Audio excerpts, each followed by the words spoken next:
Okay, so by this point, you should have a lot of control of your golf ball. At this point, quick review, we've learned low points. We've learned to hit the ball first, then the ground second.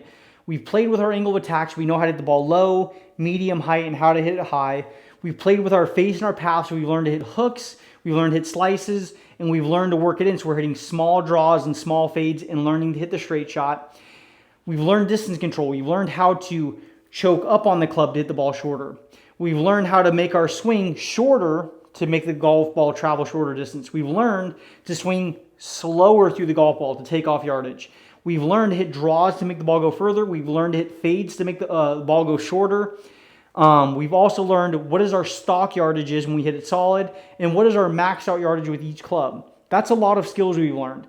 After we learn those initial fundamental skills, which take some time to learn those things, then we learned how to do combinations. We learned how to play 9-box, and we learned how to play 9-box with different yardages in mind.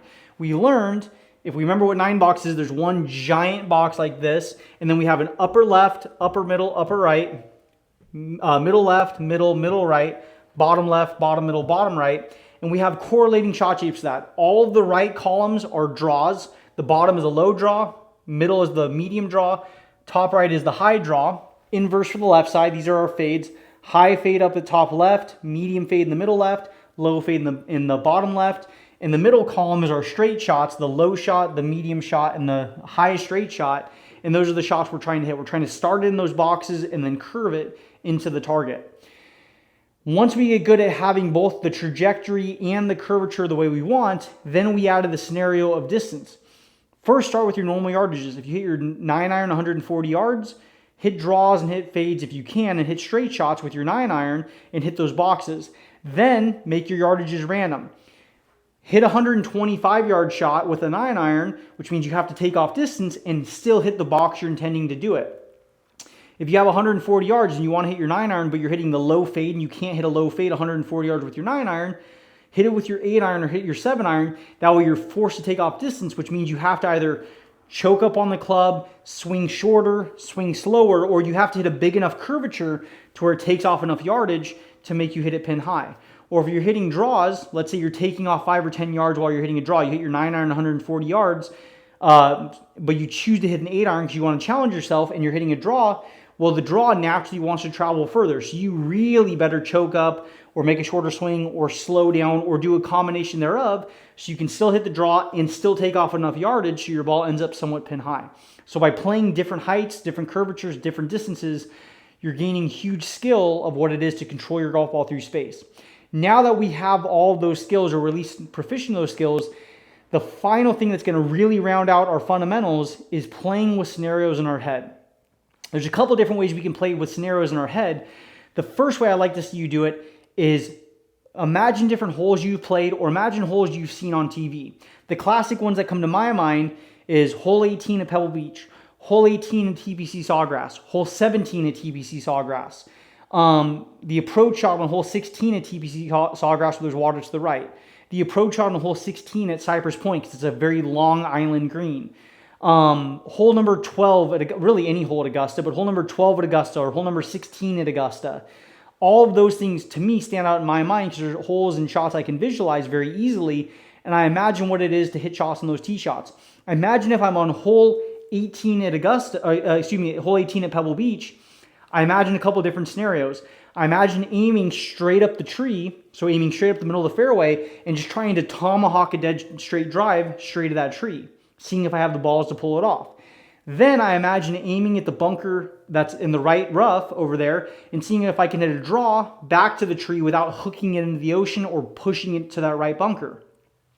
Then I'll imagine starting my ball over the ocean and fading it back into the fairway, making sure I don't undercurve it. It has to get all the way back into the fairway. I'm not going to pull one straight into the ocean. Then I'll play with different heights. Can I hit the high fade back in the fairway, the low fade, the medium fade? On the flip side, I can hit the high draw, the low draw, the medium draw. Not that I need to hit a higher low draw there, draw is sufficient, but to gain more command of my own golf game and to put myself in more pressure, can I do the one that's comfortable? Because for me, the very comfortable shot would be aim at the ocean, just feel like I can wipe a slice into the fairway. That feels comfortable to me. But I'm also going to play with the high draw because nothing could feel more uncomfortable in my imagination than aiming at that bunker, trying to hit a high draw and not overhook it in the ocean, because I can very easily hit a block and I can easily hit a hook. That's my two weaknesses in my game. So playing with those scenarios, especially trying to hit the high draws and high on that hole, is going to be a particular challenge for me. So I'm going to try and hit even more shots like that, because I already know I can hit the comfortable one. Now, if I actually played that golf course, I would hit the comfortable shot, because I'm not dumb. I'm going to have good course management. But for the sake of practice, I'm going to try and put myself in uncomfortable scenarios and see if I can pull it off. Same thing with hole 18 at TPC Sawgrass, which is a very similar shot, seeing if I could do it there just with a little bit different visual. Then I'll play hole 17 at TPC Sawgrass, that very famous island green, and say, okay, let me imagine different pin locations. Let me imagine the front pin where I have the tier behind the pin and I can land the ball in the tier and spin it back in there. So I'm going to hit a high spinny fade in there. Then I'm going to imagine hitting a low draw to that front pin, which to me would feel uncomfortable. Then I'm going to imagine that far right pin to the right side of the green and make sure I never miss the ball right of it. I'm trying to hit the ball to the middle of the green. I'll hit some shots where I start the ball at the pin and work it in the middle. I'll hit some balls where I start it towards the middle left side of the green and work it into the middle. And I'll play with different trajectories. Then I'll imagine a back pin. Imagine the ball landing on the tier and skipping into the back pin, and I can't hit it past it, because if I hit it past it, I'm going to go in the water. So whatever the scenario is, whether it's a tee shot, an approach shot, a wedge, long iron, whatever it might be, create different scenarios in your head and challenge yourself in different ways. Put pins on the left side of the green, put pins on the right side of the green, put back pins, put front pins, put hazards left, OB right, whatever it is, whatever makes you feel like there's a challenge, or put double OB in your imagination.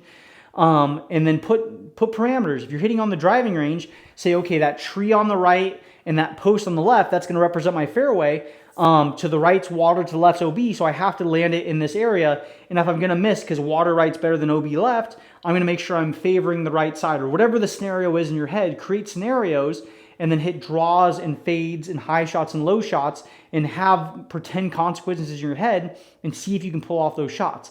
It's like playing around a golf, but you get to hit 10, 20, 30 golf balls in a row because you're on the range. You don't just get one crack at it like you do on the golf course. So that's the first way I would use my imagination. Then after you learn to play holes in your head, still play holes in your head, but now imagine playing against other people. Imagine playing against your best friend. Imagine playing against your quote-unquote enemy, whoever you think is a good golfer and you want to beat. And then imagine playing against PGA Tour players who they'll probably beat you more oftentimes than not, even in your imagination.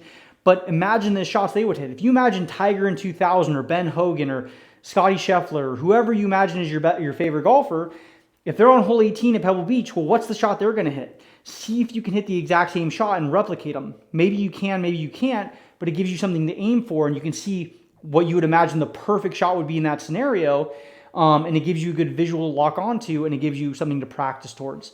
So after you've learned all of your skills for low point and trajectory and shot shaping and distance control and combinations thereof, use your imagination, apply that to shots in your head on the golf course. Go out and actually play the real golf course and try and hit those shots. Imagine playing against some of your favorite or least favorite players and seeing if you can keep up with them or beat them.